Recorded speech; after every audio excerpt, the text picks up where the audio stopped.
संविधान बचाव जन आक्रोश मोर्चा बीड जिल्हाधिकारी कार्यालयावर धडकला।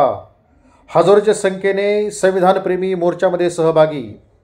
नमस्कार, आपण पाहत आहात एक्सक्लुझिव्ह न्यूज 24। मी बालाजी जगतकर, न्यूज ब्युरोची बीड येथून थेट लाईव्ह। देशाचे गृहमंत्री अमित शाह यांना केंद्रीय मंत्रिमंडळातून हकालपट्टी करा। तसेच परभणी येथील सोमनाथ सूर्यवंशी यांची कोठडीत हत्या करण्यात आली होती, त्यातील सर्व दोषी पोलिसांना बडतर्फ करून योग्य ती कारवाई करा।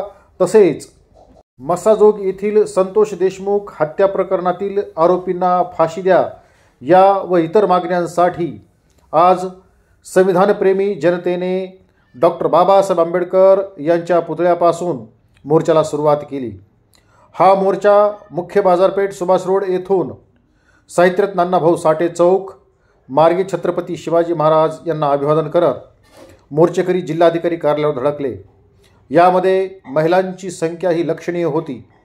मोर्चेकरी हे आक्रमक होते व त्यांच्या हातामध्ये निळे ध्वज, त्याचबरोबर संविधान उद्देशिका, डॉक्टर बाबासाहेब आंबेडकरांचे फलक, तसेच मयत सूर्यवंशी व मयत देशमुख यांचे फोटो देखील पाहावयास मिळाले।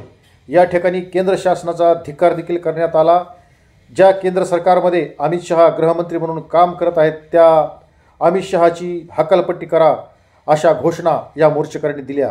त्याचबरोबर सूर्यवंशी यांचा पोलीस कस्टडीत मृत्यू झाला होता, त्याला दोषी असणाऱ्या सर्व पोलीस कर्मचाऱ्यांना बडतर्फ करून योग्य ती कारवाई करावं, त्यांच्या कुटुंबियांना द्या अशी मागणी मोर्चेकऱ्यांनी केली आहे। या मोर्चाचं आणखीन एक वैशिष्ट्य म्हणजे यामध्ये मसाजोग येथील देशमुख यांच्या हत्येमध्ये असलेल्या सर्व आरोपींना फाशीची शिक्षा द्या अशी देखील मागणी करण्यात आली आहे।